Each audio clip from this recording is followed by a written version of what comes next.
आइए जानते हैं उत्तर प्रदेश की 25 फटाफट बड़ी खबरों को सिर्फ 10 मिनट में, लेकिन उससे पहले चैनल को सब्सक्राइब जरूर करें। वाराणसी में गंगा का बढ़ता जलस्तर अब प्रशासन के लिए चिंता का कारण बन रहा है। नदी का पानी फिलहाल करीब 6 सेंटीमीटर प्रति घंटे की रफ्तार से ऊपर जा रहा है और जलस्तर 64.70 मीटर दर्ज किया गया है। लगातार बढ़ते पानी को देखते हुए जल पुलिस ने यात्रियों और नाविकों की सुरक्षा के लिए गंगा में नौका संचालन पर अगले आदेश तक रोक लगा दी है। साथ ही तटवर्ती इलाकों में निगरानी बढ़ाते हुए लोगों को सतर्क रहने की सलाह दी गई है। लगातार 2 दिन हुई हल्की बारिश के बाद सड़क के 2 अलग अलग हिस्सों में धंसाव की समस्या सामने आई है। मार्ग के 59वें और 62वें किलोमीटर पर क्षतिग्रस्त हिस्से को हटाकर सड़क की दोबारा मरम्मत का काम कराया जा रहा है, लेकिन रुक रुक कर जारी बारिश के कारण निर्माण कार्य प्रभावित हो रहा है और कई बार काम रोकना पड़ रहा है। प्रशासन की कोशिश है कि मरम्मत जल्द पूरी कर सड़क पर यातायात व्यवस्था सुचारू जारी रखे। फर्रुखाबाद के पंचाल घाट पर गंगा स्नान के दौरान बड़ा हादसा हो गया। बताया जा रहा है कि गहरे पानी में जाने के कारण एक ही परिवार के 3 लोगों समेत 4 कंवरियां नदी में डूब गए। सूचना मिलते ही पुलिस और प्रशासन की टीम के साथ गोताखोर और एनडीआरएफ के जवान मौके पर पहुंचे। नदी में डूबे कांवड़ियों की तलाश के लिए लगातार रेस्क्यू अभियान चलाया जा रहा है। हादसे के बाद घाट पर अफरा तफरी का माहौल है, जबकि परिजनों का रो रो कर बुरा हाल है। उत्तर प्रदेश में मानसून इस समय पूरी तरह सक्रिय नजर आ रहा है और कई हिस्सों में लगातार बारिश हो रही है। मौसम विभाग ने 19 अगस्त को प्रदेश के ज्यादातर इलाकों में गरज चमक के साथ बारिश और आकाशीय बिजली गिरने की आशंका जताई है। 25 जिलों में अत्यधिक भारी बारिश को लेकर अलर्ट जारी किया गया है, जबकि 23 जिलों के लिए भारी बारिश का येलो अलर्ट है। मौसम के दौरान कुछ क्षेत्रों में तेज हवाएं भी चल सकती हैं। ऐसे में लोगों को सावधानी बरतने और मौसम खराब होने पर सुरक्षित स्थान पर रहने की सलाह दी गई है। उत्तर प्रदेश के बस्ती जिले में भाजपा युवा मोर्चा के प्रदर्शन के दौरान माहौल अचानक तनावपूर्ण हो गया। 17 अगस्त को रोडवेज से निकाला मशाल जुलूस कांग्रेस कार्यालय की तरफ बढ़ रहा था, तभी पुलिस ने सुरक्षा के लिहाज से उससे रोकने की कोशिश की। इसी दौरान कांग्रेस के कार्यकर्ता भी कार्यालय से बाहर आ गए और दोनों पक्ष आमने सामने आ गए। दोनों ओर से नारेबाजी होने लगी, लेकिन मौके पर तैनात पुलिस ने तुरंत स्थिति संभाल ली और दोनों पक्षों को अलग कर किसी बड़े विवाद को होने से रोक दिया। रामपुर के बिलासपुर में मायके से मिली जमीन बेचने से इनकार करना एक महिला के लिए जानलेवा साबित हुआ। आरोप है कि पति इसरार उर्फ गुड्डू समेत 6 लोगों ने विवाहित नसरीन के हाथ पैर बांधकर उसके साथ मारपीट की, जिससे उसकी मौत हो गई।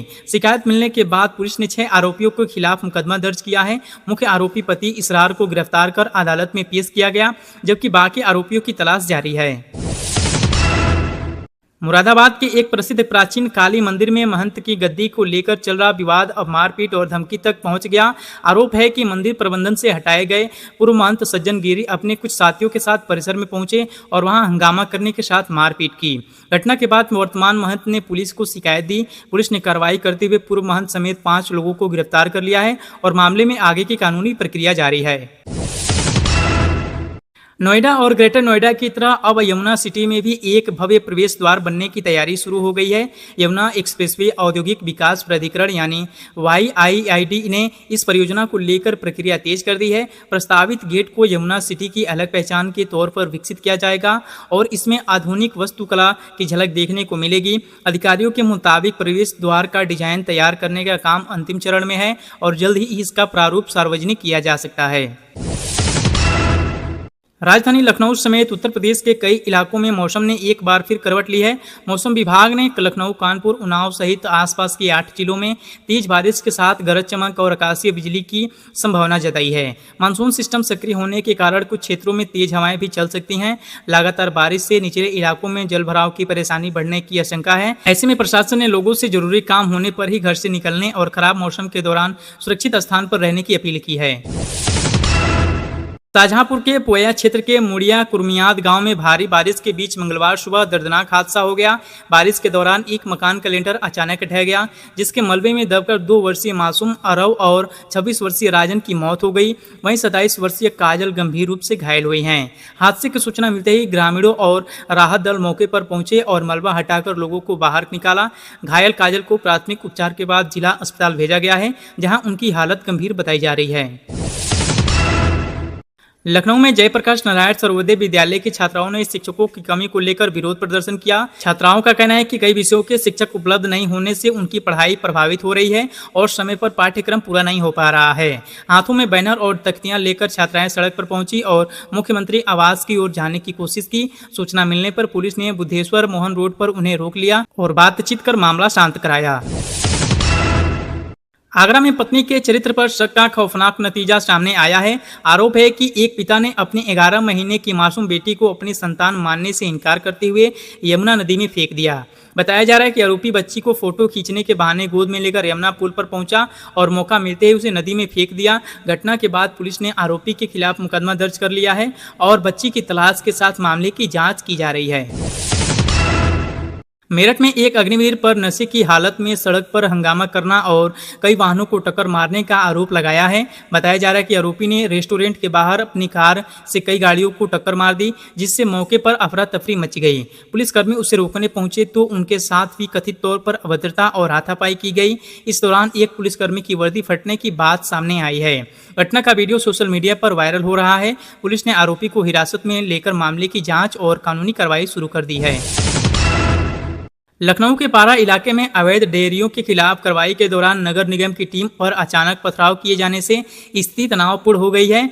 रविवार को हुई इस घटना में नगर निगम के कई कर्मचारी घायल हुए, जबकि बीच बचाव कराने पहुंचे बुद्धेश्वर चौकी प्रभारी विनय पटेल भी चोटिल हो गए। हमले के दौरान सरकारी वाहनों में भी तोड़फोड़ की गई और कई गाड़ियों के शीशे टूटे गए। घटना के बाद पुलिस ने नगर निगम की शिकायत पर मुकदमा दर्ज कर लिया है और पथराव करने वालों की पहचान कर उनके खिलाफ कार्रवाई की जा रही है। गाजीपुर से सपा सांसद अफजाल अंसारी की साल 2022 में गैंगस्टर एक्ट के तहत कुर्क की गई करीब 1 करोड़ की अचल संपत्तियां अब अदालत के आदेश के बाद मुक्त कर दी गई हैं। इनमें खेत, बाग बगीचे और फार्म हाउस जैसी संपत्तियां शामिल बताई गई हैं। अफजाल अंसारी ने फैसले पर प्रतिक्रिया देते हुए कहा कि उन्हें देश के न्याय व्यवस्था पर पूरा भरोसा था।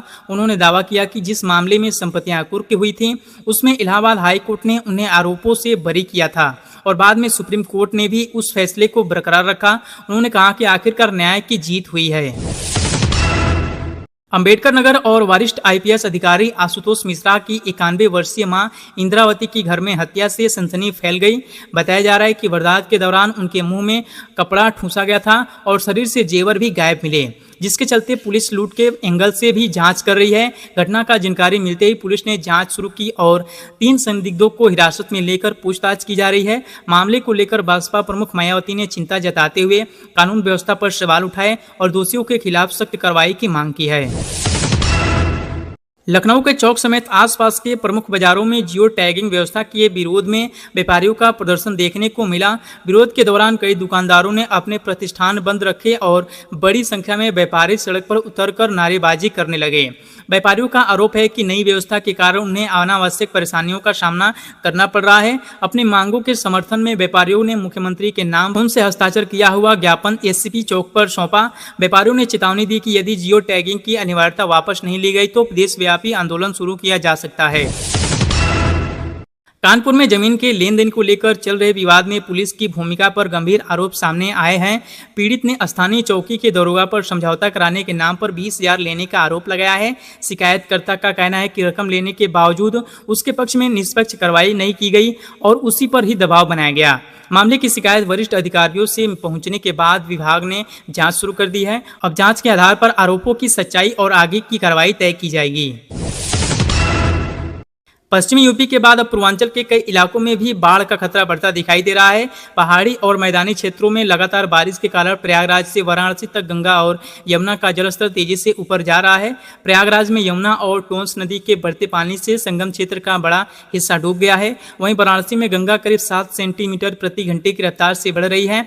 जलस्तर बढ़ने से मणिकर्णिका और हरिश्चंद्र घाट के अंतिम संस्कार स्थल भी पानी में डूब गए हैं, जिसके चलते लोगों को ऊपरी हिस्सों और सीढ़ियों पर अंतिम संस्कार करना पड़ रहा है। लखनऊ में मानसून की जोरदार वापसी ने शहर की जल निकासी व्यवस्था की मुश्किलें सामने ला दी हैं। तेज बारिश के बाद अलीगंज, जानकीपुरम, मड़ियाव, फैजुलगंज, गोमती नगर एक्सटेंशन और सीतापुर रोड समेत कई इलाकों में सड़कों पर पानी भर गया। कई जगहों नालों का पानी घरों, दुकानों और बेसमेंट तक पहुंचने से लोगों को भारी नुकसान उठाना पड़ा। हालात बिगड़ने के कारण कई मार्गों पर यातायात प्रभावित हुआ और पानी में वाहन फंसते नजर आए। कुछ इलाकों में बिजली आपूर्ति बाधित होने से लोगों को परेशानी बढ़ गई है। गोरखपुर में बढ़ते शहरी विस्तार और आबादी के साथ सुरक्षा व्यवस्था को भी मजबूत करने की तैयारी है। शहर में 6 नई पुलिस चौकियां स्थापित करने का प्रस्ताव तैयारी किया गया है। इनमें धर्मशाला, अंडरपास, खोराबार क्षेत्र के 3 स्थान, गुलहरिया थाने के पीछे और ग्रीन सिटी शामिल हैं। एसएसपी डॉक्टर कस्तूप के मुताबिक सभी प्रस्तावित जगहों को चिन्हित किया जा चुका है। नई चौकियां शुरू होने के बाद पुलिस की गश्त और निगरानी बढ़ेगी, जिससे किसी घटना पर त्वरित कार्रवाई में भी मदद मिलेगी। लखनऊ में तेज बारिश का असर बिजली व्यवस्था पर भी देखने को मिला। भारी बारिश के चलते शहर के कई हिस्सों में बिजली आपूर्ति बाधित हो गई है और 1 लाख से ज्यादा लोगों को घंटों परेशानी झेलनी पड़ी। कई बिजली उपकेंद्रों के ट्रांसफार्मर में तकनीकी दिक्कत आई। वहीं अंडरग्राउंड केबल में फॉल्ट और पेड़ गिरने के घटनाओं से भी सप्लाई प्रभावित हुई। गोमती नगर, अशियान, राजा, जीरमपुर और फैजुलगंज समेत कई इलाकों में देर रात तक बिजली बहाल नहीं हो पाई। बिजली संकट का असर पेयजल आपूर्ति पर भी पड़ा, जिससे लोगों की मुश्किलें और बढ़ गईं। प्रयागराज वाराणसी हाईवे पर रविवार देर शाम एक दर्दनाक सड़क हादसा हो गया। सरायनाथ थाना क्षेत्र में तेज रफ्तार ऑटो की टक्कर से बाइक सवार 3 कांवड़ियों की मौत हो गई। बताया जा रहा है कि तीनों कांवड़ियां बाबा विश्वनाथ के जलाभिषेक के लिए वाराणसी जा रहे थे। हादसा इतना भीषण था कि तीनों घटनास्थल पर ही दम तोड़ दिए।